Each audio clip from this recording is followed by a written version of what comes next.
Welcome, everybody. This is week 6 of the Open Online Probability School. This week's course is given by Frank and Hollander.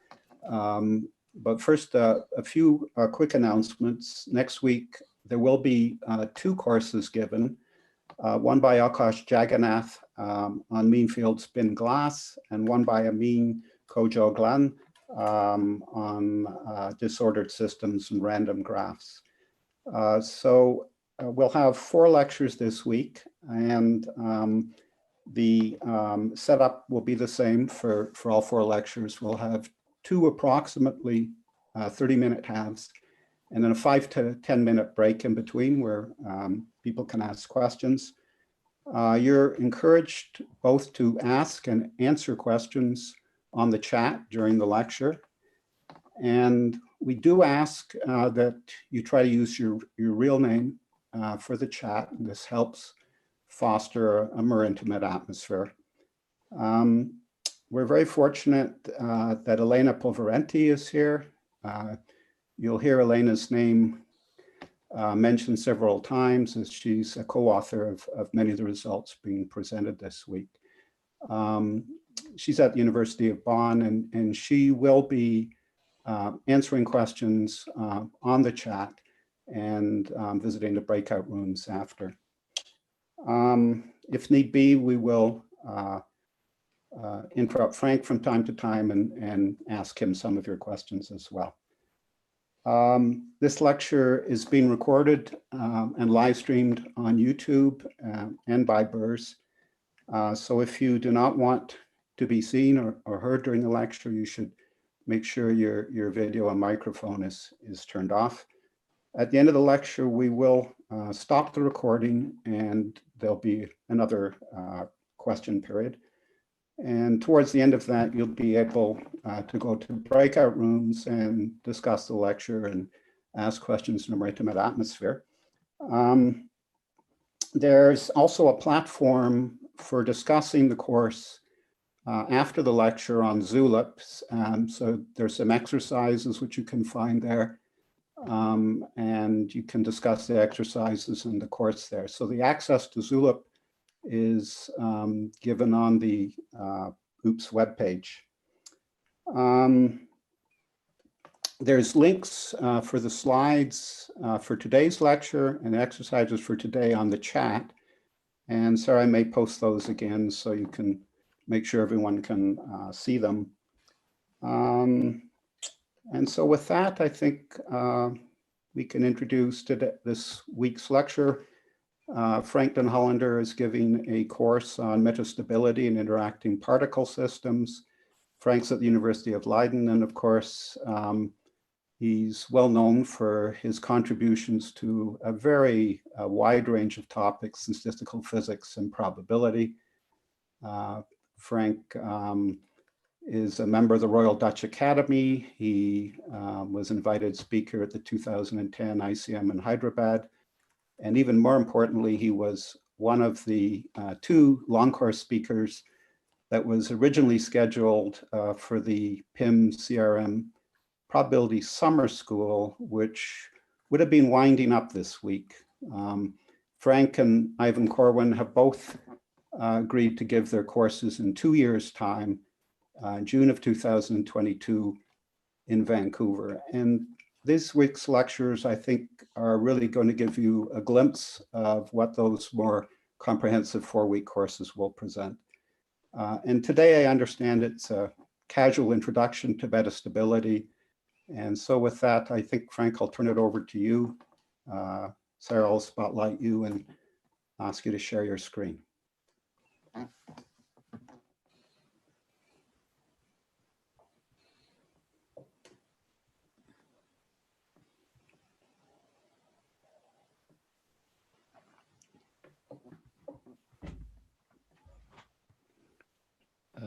Let's see.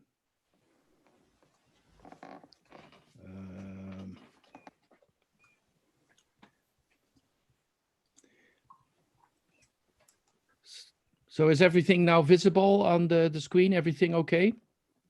Looks good. Yeah, okay. Then I'll start. So thank you all for joining and welcome to this lecture series on metastability for interacting particle systems. Elena and I are very happy that we can contribute to the Open Online Probability School by presenting this topic to you.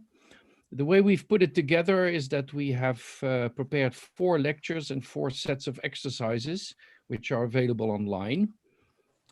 In the 4 lectures, we try to give you a quick panorama of the topic. And today we will start with an introduction in which we will talk about some background, some motivation, some key questions, and towards the end also some mathematical tools and some mathematical notation and settings. And then in the 3 subsequent lectures, tomorrow and on Thursday and Friday, we're going to focus and zoom in on 3 examples, 3 very different examples of interacting particle systems, and try to find out what we can do in terms of metastability for those, and get into more detail about the mathematics. Along the way, several key notions and key computations are coming up also today. The exercises are meant to illustrate that, to support that, and they come with some hints. Some of them are easier than others, but it may help you to go a bit deeper into some of the things that I will not be talking about during the lectures. I will present the lectures, and all the time Elena is able to respond to your questions as you have them as we go along. So this way you will have the best of both of us, and any interruptions are very welcome indeed. Okay, so let us start. I'm going to first talk about what metastability is before I even going to talk about any details. So metastability is a phenomenon that appears in many different settings. You see it in physical systems, chemical systems, biological systems, sometimes in big economic networks or big social networks, where you see that the system is going through a sequence of what appears to be quasi-equilibrium states. In a physics language, you would call this phases. And it doesn't move much until suddenly it switches over to another phase or another state.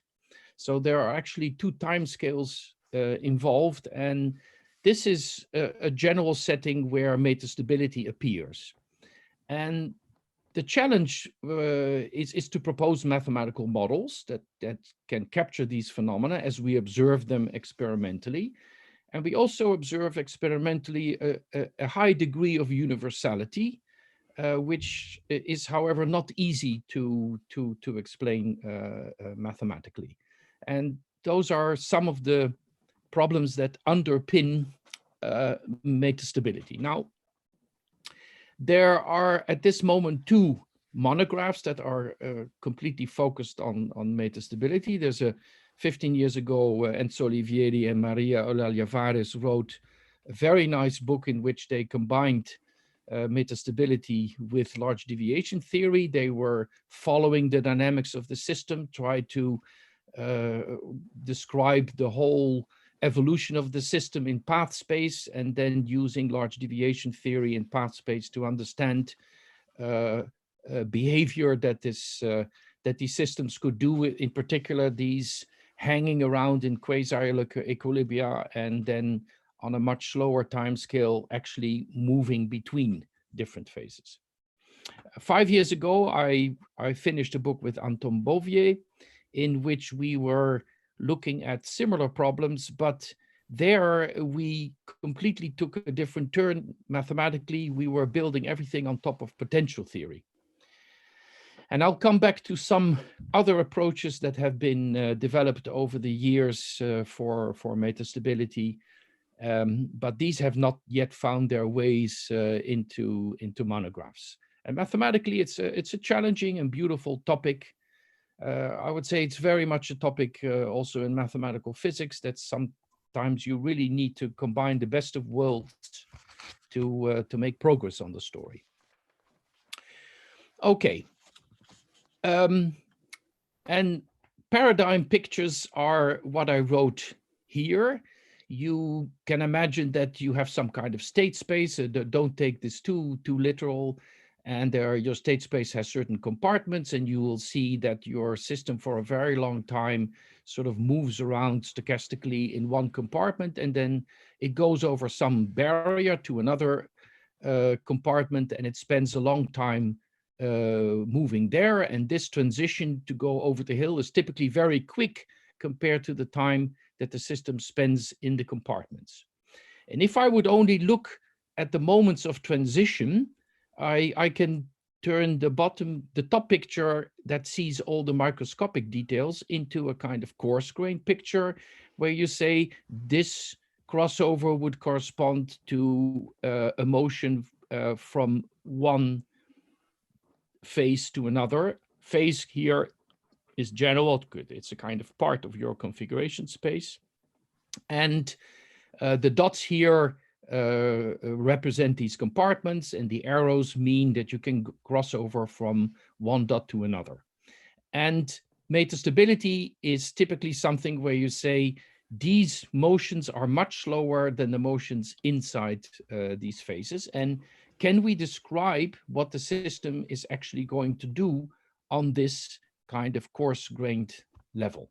So that is in a nutshell what it is that you're trying to do, and whatever happens precisely will very much depend on the model that you're dealing with, and we will see lots of examples as we go along. So this is sort of to set the stage. Now, since this is a metastability for interacting particle systems, we're going to zoom in and look at metastability within the narrower perspective of statistical physics. And you know that statistical physics is all about interacting particles and phase transitions and critical behavior. And we're going to look at what metastability does in that particular context of statistical physics.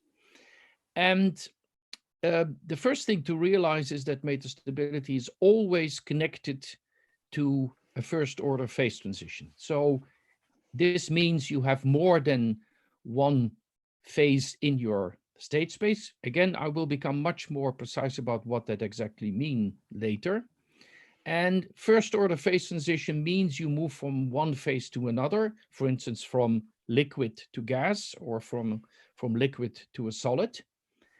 And doing that comes with an energetic cost. You have to put energy in the system or pull energy out of the system in order to make that transition.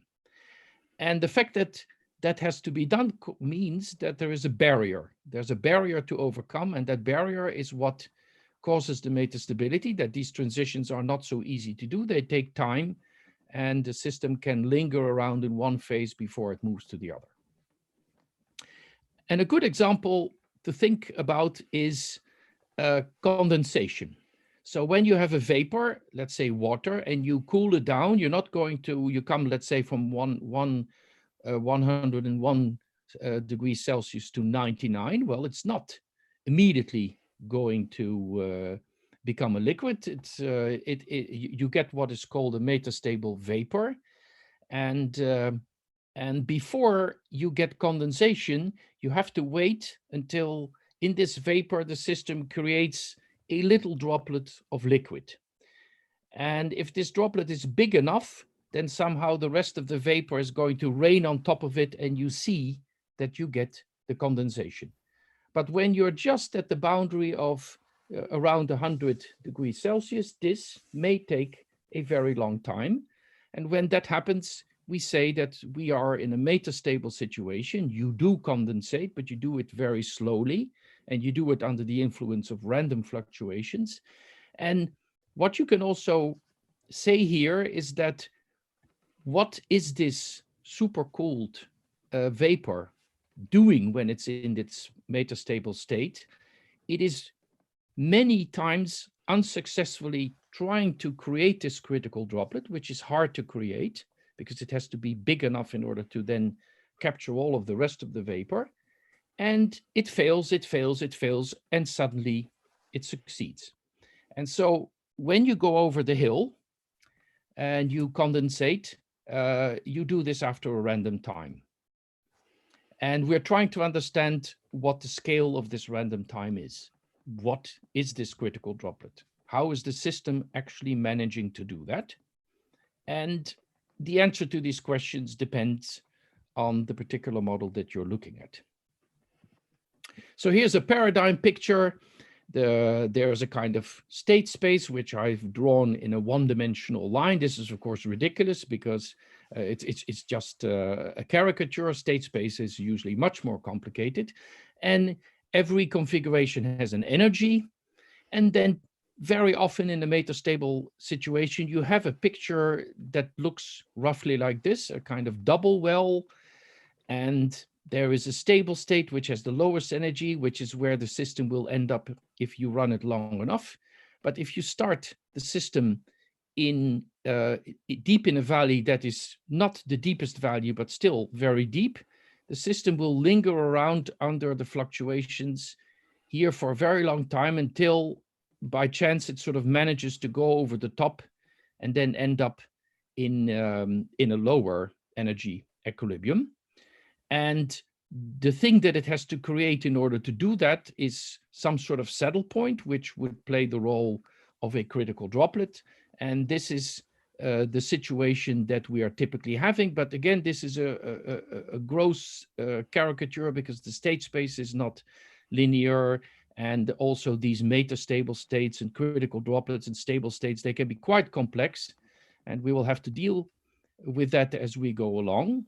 But this is a fair picture to keep in mind as a kind of guideline for what it is that we're trying to do when we do metastability. Okay, here are three pictures of metastable systems. Here's a cloud. It may start raining. This is a supersaturated vapor. And when things start to rain, this is very much like a metastable crossover. So it's a nice everyday example of metastability being around us.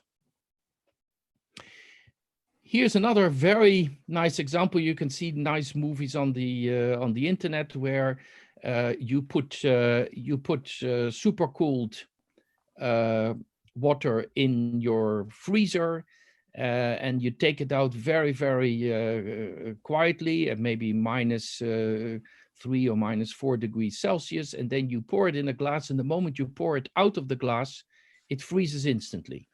And that's because the shaking of the water when it goes out of the glass provides the fluctuations that make your system go from a supercooled liquid to ice. And so here's another example. This is a bit more difficult to do in practice, but it works.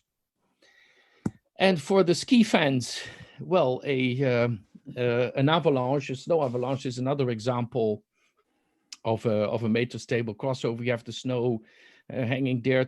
It can fall any moment of time, and then somebody makes a big noise, and the snow starts rolling down. Not a bad example at all if you like skiing. Okay. Now in statistical physics, we have been looking for more than 150 years at particle systems, trying to describe them, particle systems with long and short range interactions. We have understood critical phenomena, critical behavior, phase transitions. And so we have 150 years of very successful theory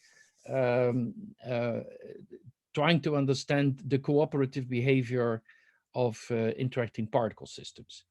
And examples are spin flip systems, so easing systems where the easing spins can go up and down. You have lattice gases where particles can hop around. You have cellular automata. And you also have things like interacting disks in a plane. So in the last lecture, we're going to talk about a continuum model to deal with that. And there is a kind of splitting in the sense that we have been very successful over the years to describe discrete particle systems, but the moment you get into a continuum, life becomes much harder. And in fact, even today, there are only very few examples where we have been able to prove a phase transition and understand it in great detail in continuum models. So continuum models are a challenge of their own in statistical physics and also in metastability. And we will see in the last lecture an example of that.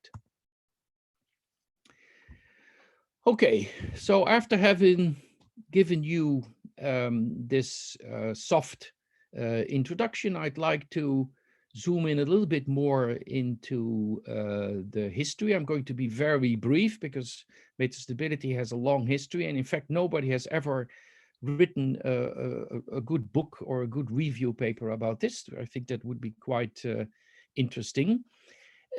One can say that metastability sort of started in the late 19th century with the work of two chemists, Van het Hoff and later Svante Arrhenius. And they were both interested in chemical reaction rates. They say, well, it appears that when you have chemical compounds reacting and turning into other chemical compounds, they have to overcome energy barriers. And they were trying to make computations with how fast chemical reactions would proceed, either slow or fast, trying to build some sort of theory of something must climb over some sort of barrier in order to make these chemical reactions happen. And they were quite successful. It was in the beginning very phenomenological what they did, but they made great progress. And it took around until the 1940s until Kramers started to look at metastability from a more mathematical angle. He was a mathematical physicist, and he wanted to take some of these questions to a higher mathematical level, which he did. And he was looking at Brownian motion, trying to escape from potential wells. And he wrote down some beautiful things in a very important paper that sort of started off the subject mathematically. And then there were a number of interesting developments over the years. In the 60s and 70s, Oliver Penrose and Joe Lebowitz were dealing with metastability for van der Waals in van der Waals model. So these are kind of Meanfield-like models in which they were trying to describe metastable behavior. At about the same time, Friedlin and Wenzel wrote a book about stochastic differential equations in which they were also looking at behavior of solutions that can linger around for a long time in a certain part of the configuration space and then hop over to others. So they developed a good theory more from the point of view of dynamical systems. In the early 80s, there was a wonderful paper by Cassandro Galvez, Olivieri, and Vares who pulled these ideas into interacting particle systems and started to use large deviations in order to make progress on understanding metastable behavior for a number of interacting particle systems. And at around the same time, there was also a development around metastability by using spectral theory. So by trying to understand the dynamics by looking at spectra and finding largest eigenvalues, gaps between the largest eigenvalue and the second largest eigenvalue. And at that time, there were several theories being developed and gradually making progress on understanding metastable behavior for interacting particle systems, but also for dynamical systems and other things alike. The angle that I want to take here is that of potential theory. And the idea is that potential theory is something that, in a sense, talks about electric networks, and that theory is very powerful in trying to understand metastable behavior. And this idea was put forward in a seminal paper by Bouvier, Eckhoff, Garard, and Klein in 2000.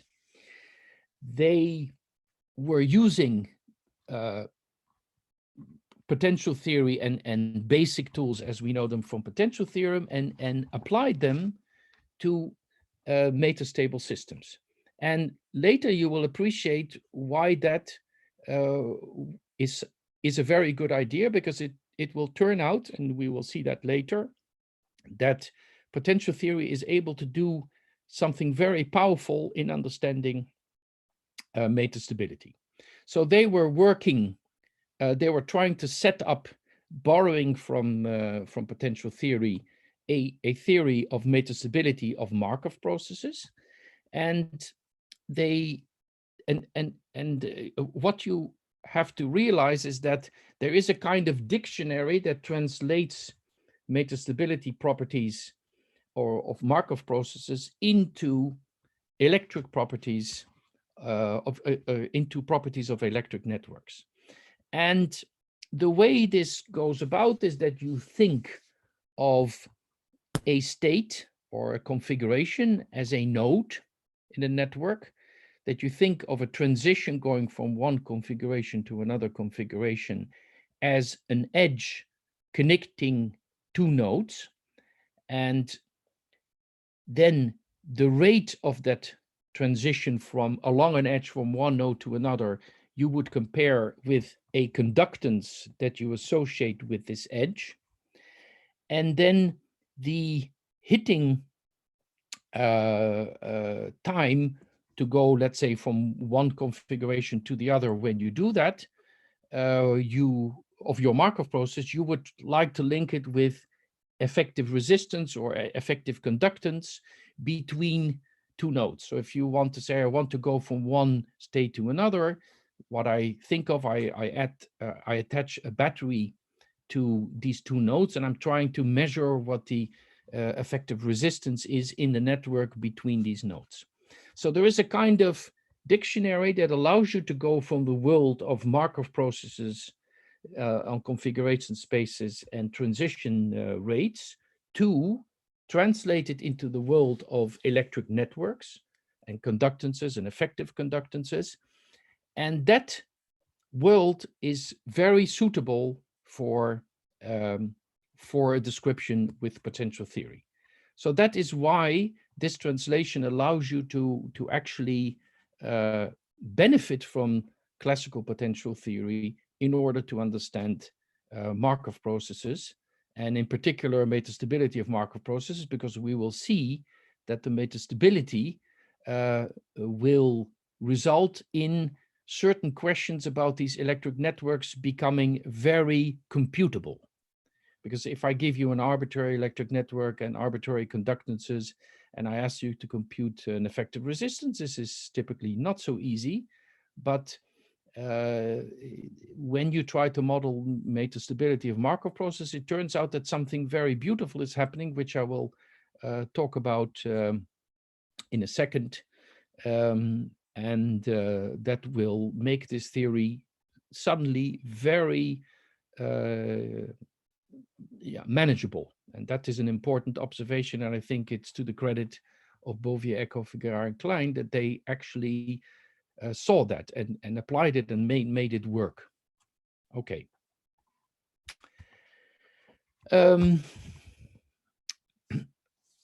Now, we're going to have to become a bit more mathematical. So now, after this general introduction and having brought you to the point of saying, well, potential theory is a really important tool to start to think about metastability of interacting particle systems, I think we are ready to start to become a bit more mathematical, talk about some notations, some key objects that we'd like to talk about, and we'll be working our way up to a very important formula that that sort of solidifies this link between the world of metastable Markov processes and potential theory. Now, I think this would be also a natural moment to have a little break, because from this moment on, I'm going to become more mathematical. So, so Ed, would it be fine to have a few minutes break here? Yeah, maybe we'll first see if there's any questions from the high altitude viewpoint that we've had. If you do. See, you're much too clear, Frank. Everyone understands. I have a naive question. So you've talked a lot about, you know, the qualitative properties of these systems. Is there any examples of actual quantitative predictions where yes. you can Yeah, very much so. I things? mean, yeah, no. In this first lecture, I'm only setting up the stage, but once we get to lectures 2, 3, and 4, it will all be about really making this quantitative for 3 different classes of examples, and really getting to the details of this, and then also you will see certain universality features coming to the surface. But this is all about really head-on computing the quantitative properties of metastability. Sure. I was actually wondering about experiments. Well, experiments. Which is asking more. Yeah, experiments. There are plenty of them. You know, it's difficult to simulate, because you are often talking about very long time scales, and it's hard to do a good simulation. You can do bias sampling, of course. But in experiments, you see this. You know, there are many examples in physical systems and chemical systems. Like I said, I mean, chemical reactions are already a clear example of a metastable situation. Well, even a financial crisis often is something that has to do with a metastable crossover. But except that those systems are a bit harder than interacting particle systems. Yeah. The world does that. Are there any other questions for Frank? Sarah, can you let people unmute themselves if need be? That might be. Yes, they can unmute themselves. Okay. Okay. If not, let's take a 3-minute break and have a bit of a stretch. Yeah. Okay. Very good.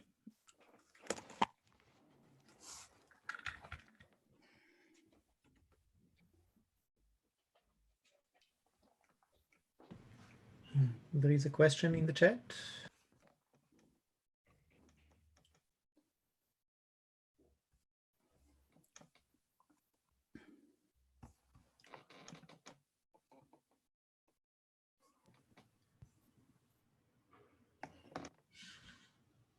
Maybe I can say something in the meantime.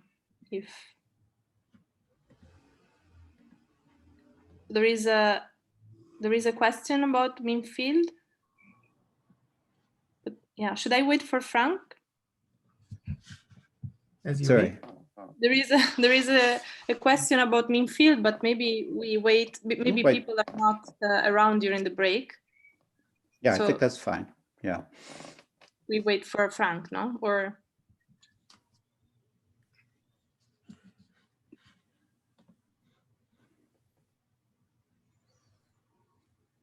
yeah, maybe we wait for 3 minutes. I don't know.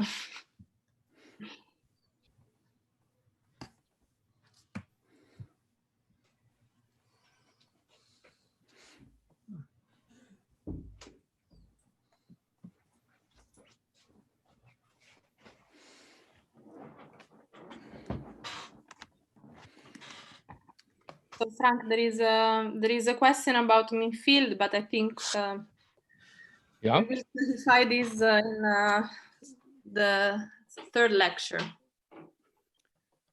Yeah.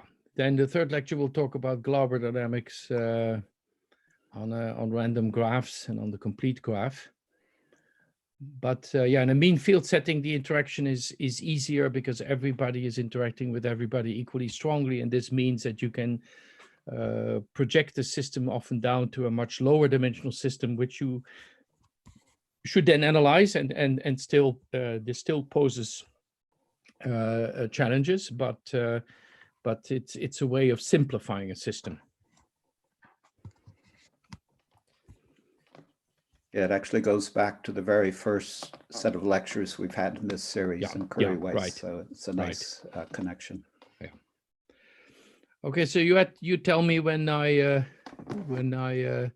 start again. I think it's a good time to start now, Frank. Okay.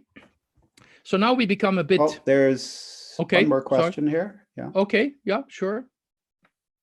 So there is a question about phase transitions for the continuous systems. Yeah. Well, I think that maybe I can answer to that. Yeah, please go ahead, I actually know only 2 models in the continuum for which phase transitions have been proved rigorously. And one is the Widom-Rawlinson model, and we are going to discuss this in the last lecture. And one is a model introduced by Lebowitz, Masel, and Presutti, but which is where the interactions are not decaying very fast. So apart from these 2 models, I actually don't know any other model. Yeah, where there's no, and that there's no full description of the critical behavior. That's a big challenge. Yeah, there are many other questions. Okay, so question from Anthony Noriega: how is metastability related to retracing time in Gibbs theory, and could there be any relationship to electricity, as in your comments, to attain higher performance? I don't think I don't see the link in the second part with electricity. I'm not sure what the first part of the question actually refers to. Can you repeat that again, Ed? Well, I'm just reading. Anthony, do you want to unmute yourself and ask the question? Might be more effective. If not, how is metastability related to retracing time, space-time in Gibbs theory? No, no, because for metastability, you need really, okay, you have a dynamical system, but this dynamical system will usually have a Gibbs measure as a reversible equilibrium. So it's about crossing through and ending up in a certain equilibrium. I don't see a space-time picture here. There's no, I don't see a particular advantage of trying to draw a space-time picture to do that here. Maybe if you start to think, for instance, about metastability of the contact process, maybe you then want to compare it with, directed percolation. So there may be links there, but I don't, certainly not within the realm of Markov theory is this sort of popping out in any prominent way. Okay. Okay, there's one quick question from Alex. He was asking about your statement that metastability is always a dynamical manifestation of first order phase transitions. Is this literally true, or is this just a general feeling? This is close to literally true. I mean, I want to say that it's not a one-to-one statement, but metastability is always connected with having to cross over a big barrier.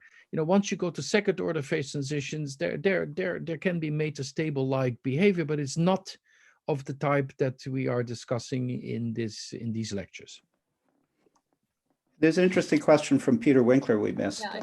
Okay. Yeah, he's asking about jumping the other way. You know, if you can jump from metastable to stable, can you jump the other way out of a global minimum to the metastable state? Yeah, absolutely. That is also a metastable transition. It's going to take even longer because you have to come from deeper. But the theory certainly allows you to understand that behavior too. But there are certain quirks that you have to deal with that may make the answer, will make the answer a bit different. But in principle, that all fits into the theory. It's going from one valley to another, and you can also have situations where you have a whole series of valleys behind each other, and you have to go through a whole sequence of metastable transitions, and the system only gradually goes down. This can be related to aging phenomena, for instance. That also happens. So yes, it can go in both ways.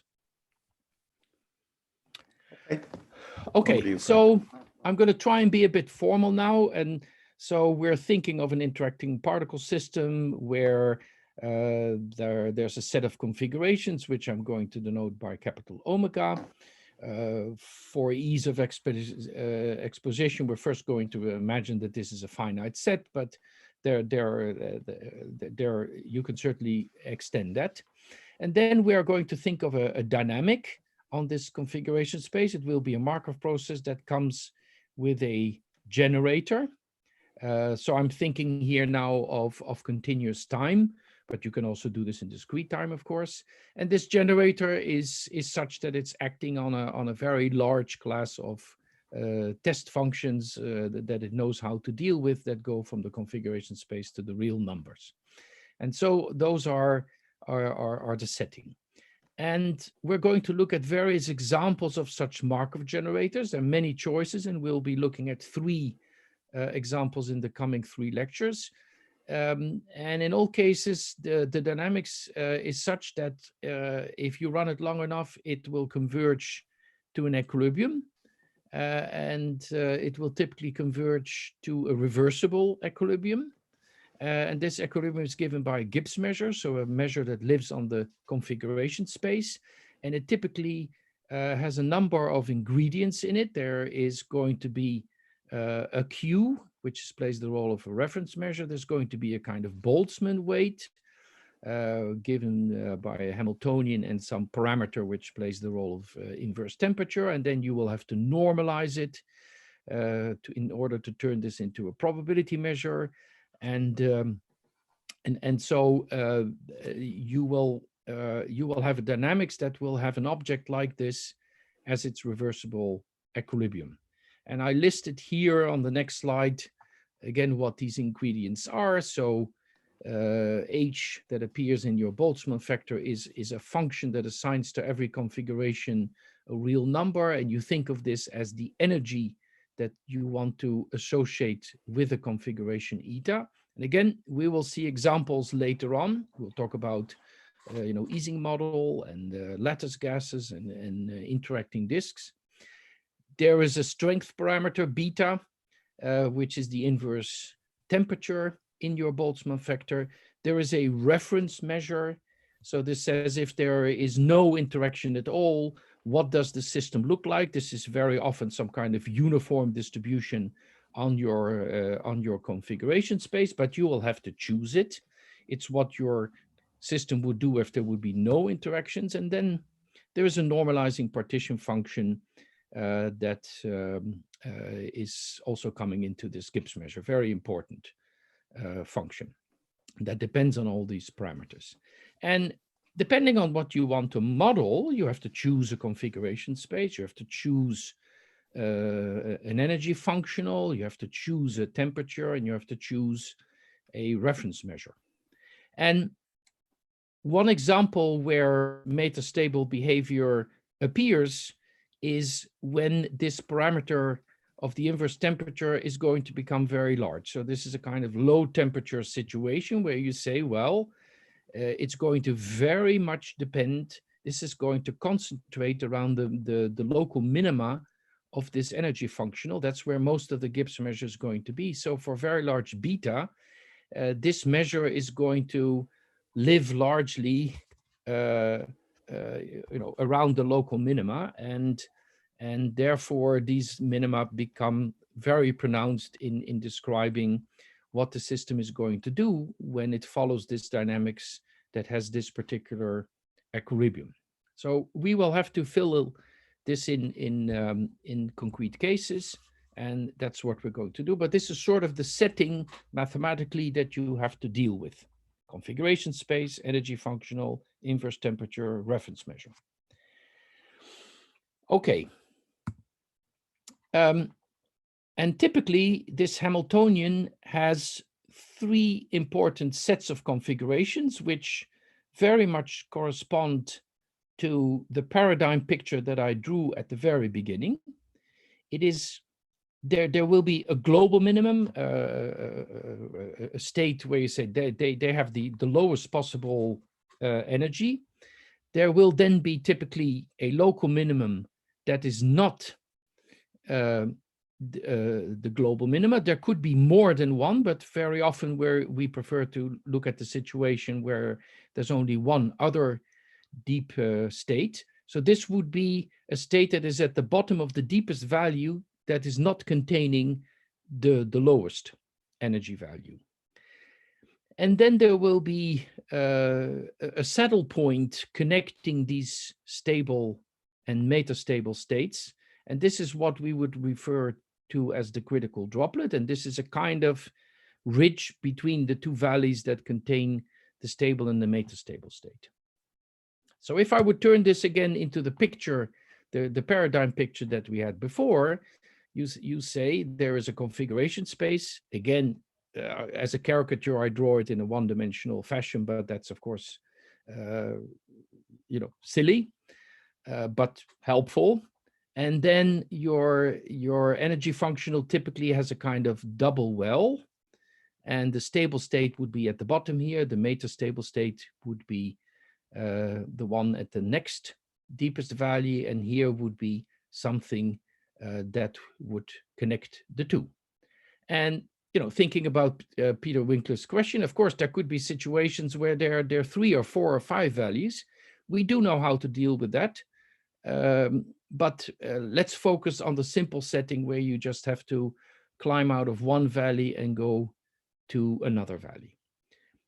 And as I said before, these states are not, they usually have a lot of internal structure. This is really a caricature picture, but there's lots of micro details going on when you really go into what this configuration space is. It's not a linear space at all. And some of the theory has to focus on what is happening really here, and what could be happening elsewhere in the state space in order to really understand what is going on. And we will be dealing with spin flip systems, we'll be dealing with particle hop systems, and we'll be dealing with interacting disks in the continuum.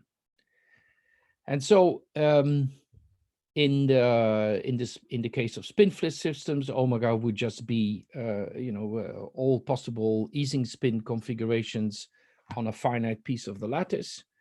If you're talking about a lattice gas, it could be 0, 1 to a finite set. So 0 meaning the site is empty and 1 meaning the site is occupied. If you're having disks, then you can talk about point processes and disks around the point. So the configuration space can mean different things. And the Hamiltonian will express how the various components in your particle system are interacting with each other. And as a result, every particle configuration comes with a certain energy that you have to specify. That's part of your model choice. And then you have to talk about a reference measure on the configurations that you want to start out with, maybe something like a Lebesgue measure or a counting measure. And then you have to start to understand very much in detail what this curve looks like. That is the challenge when you want to go into the details of metastability. Okay, now I'm going to talk about a very important formula. This was a formula that in this seminal paper by Bouvier, Eckhoff, Gerard, and Klein in 2000, they were using this formula and made it work for them in a metastable context. So there's a beautiful formula that links on the left-hand side a quantity that is the expected time that the system needs to go from the metastable state to the stable state. So how long does it take when you start here until you arrive there? And that's a key quantity in metastability. How big is this? And potential theory tells you that this is computable in terms of a number of objects. First, there is the harmonic function, and then there is something called capacity, and then also the Gibbs measure plays a role. And in the exercise that comes with this lecture, we are trying to make you derive this formula. And on the right-hand side are all objects from potential theory. Importantly, there's the harmonic function. So the harmonic function says, if I start in a configuration eta, anywhere in my configuration space, what is the probability that I will hit the metastable state before I hit the stable state? So this is some function that is between 0 and 1. And it tells you, depending on where you start, with what probability you will end up in one rather than the other. And once you know this harmonic function and you can apply your generator to it, then you have a sum here, and that is what is called the capacity. And as it is written here, this capacity is quite a complicated object to deal with, but we're going to get some nice variational principles for that object that can really be made to work. And then if you know that harmonic function and you know the capacity, then all you need to do in the numerator is to take the average of your harmonic function with respect to your Gibbs measure and divide it by the capacity. And the wonderful thing of this formula is that on the left is the world of metastability and dynamics, and on the right is potential theory.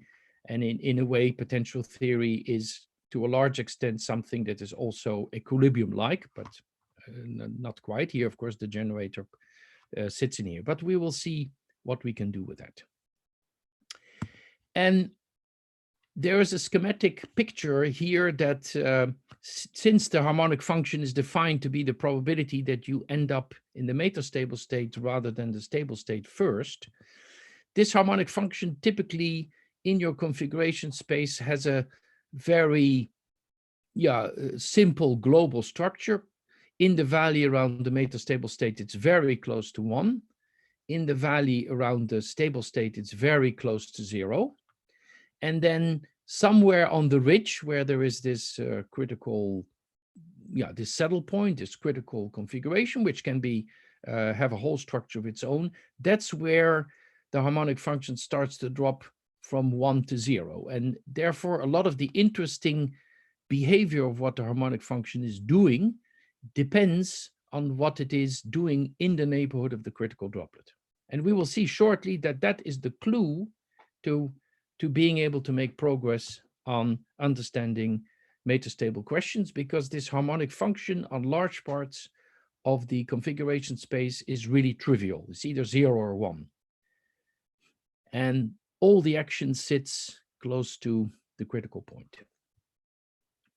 So now that idea is very important because it turns out that in metastable regimes, this sum here that is that was on the numerator actually simplifies a lot because it is entirely living on the metastable state. This function is 1 on the metastable state. It becomes tremendously small when you move away from the metastable state in such a way that actually this sum is essentially just coming from the metastable state alone. And that would mean that this simplifies to just the Gibbs measure at the metastable state. And if I fill that in, I see that my average crossover time becomes a very simple function. It is just something related to the energy of the metastable state, which sometimes is 0. And you're left here with the capacity. And it was to the credit of Bouvier, Eckhoff, Guerra, and Klein to realize that in metastable situations, this is almost always happening.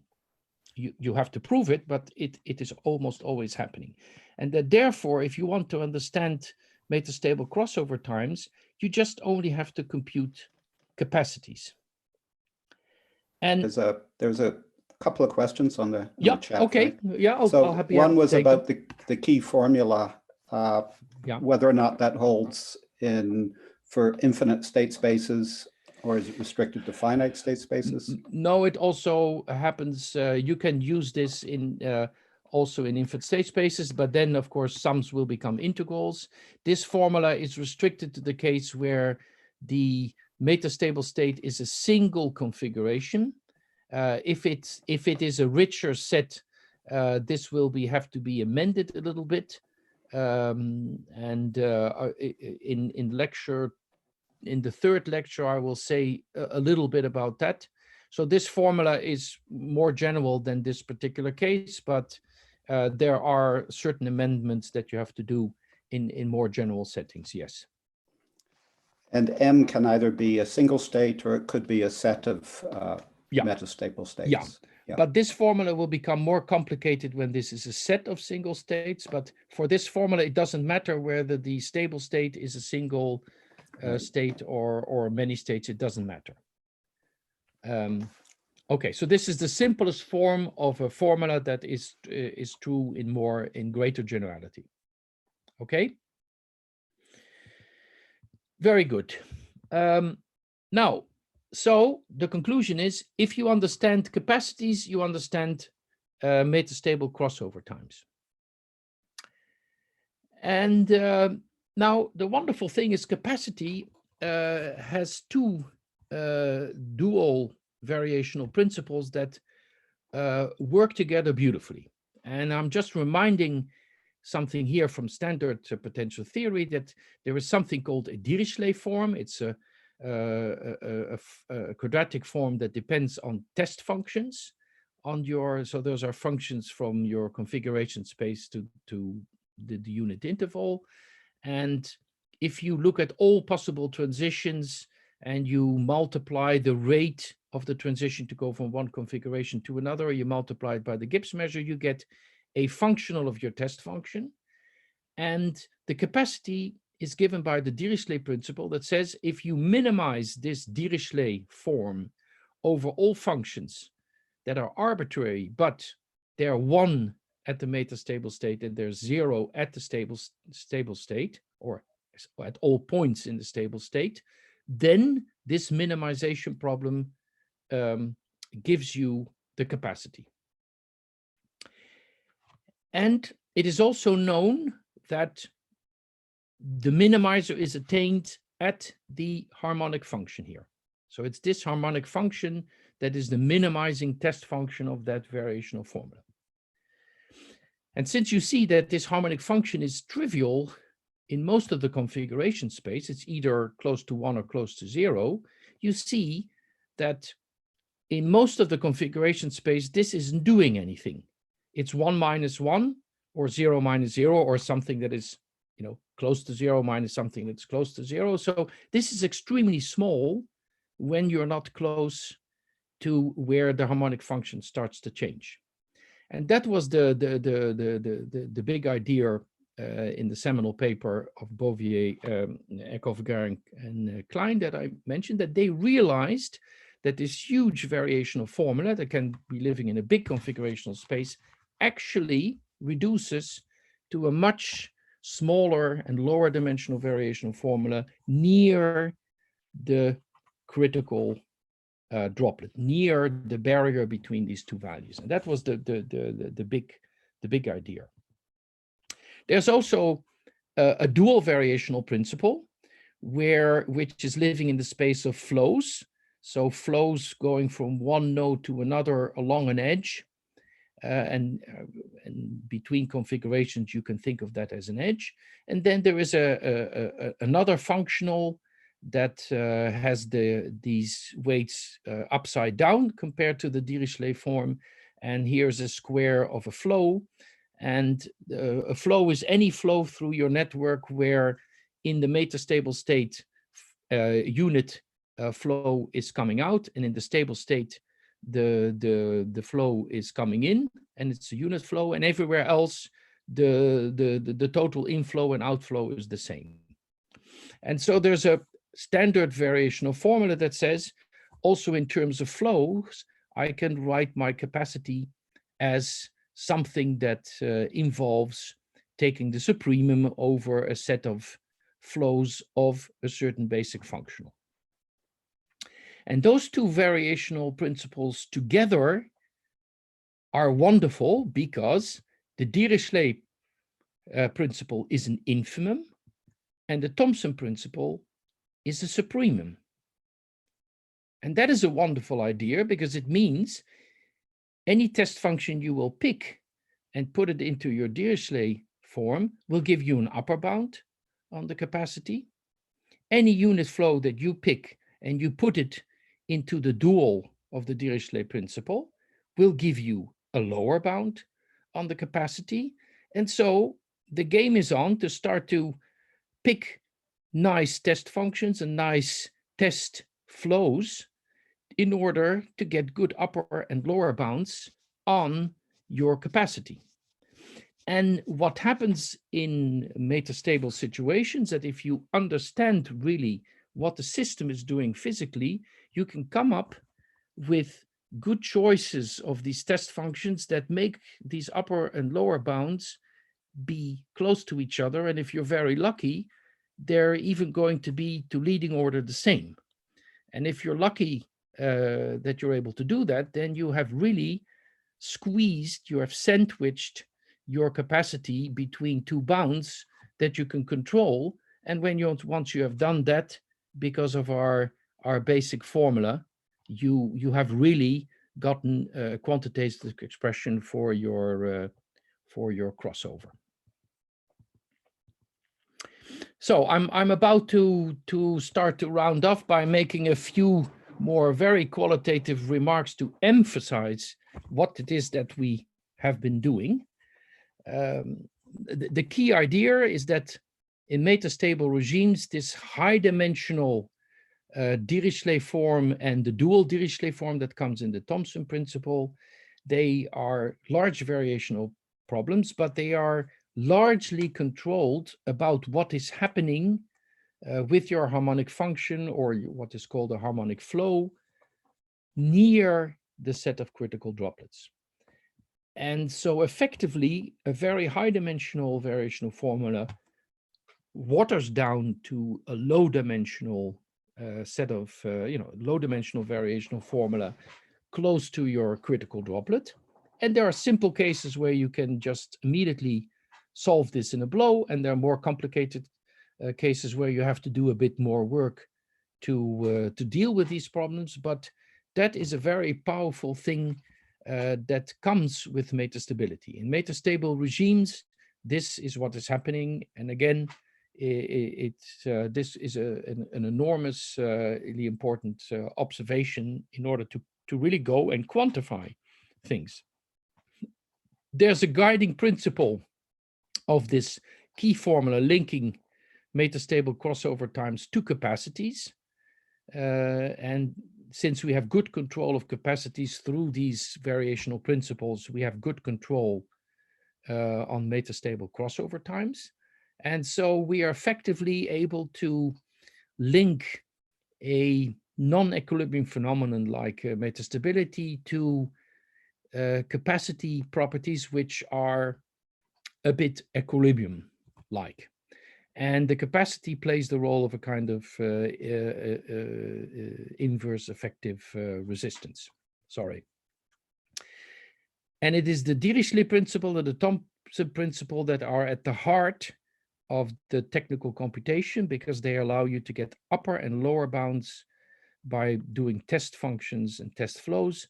And if you're clever and you have the right insight, and often you have to have physics insight to do that, you can make a choice and make them match asymptotically. And if you can make that work, you're happy because you have really cracked the problem.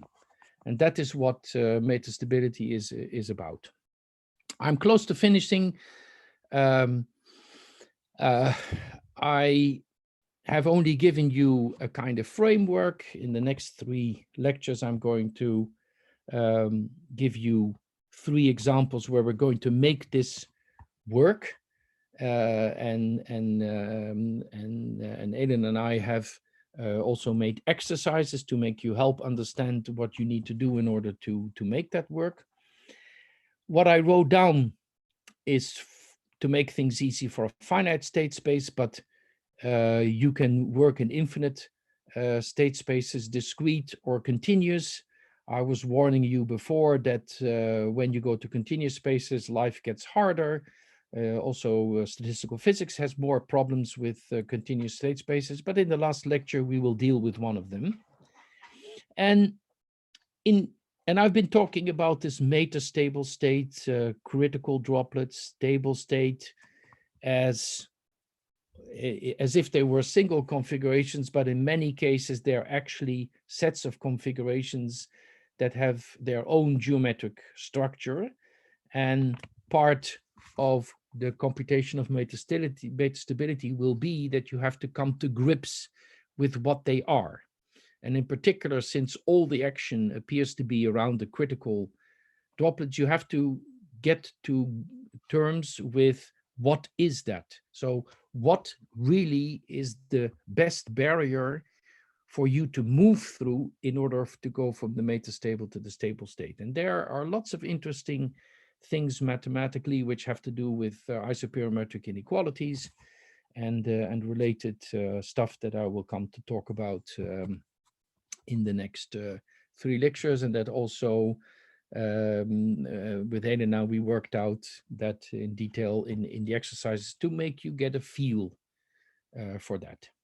So with that, I'm closing and telling you that the next lecture will be about Kawasaki dynamics on lattices. So lattice gases, particles hopping around and interacting with each other in a nice geometric, regular lattice structure. Then in lecture 2, we will be talking about Glauber spin-Flipperk dynamics on random graphs. So again, a completely different kind of setting where you are living not on a lattice, but on a random graph. And in the last lecture, as Elena already mentioned, we will be looking at the Willem-Raulesson dynamics on the continuum. So these are interacting disks that can disappear and reappear, and they interact with each other.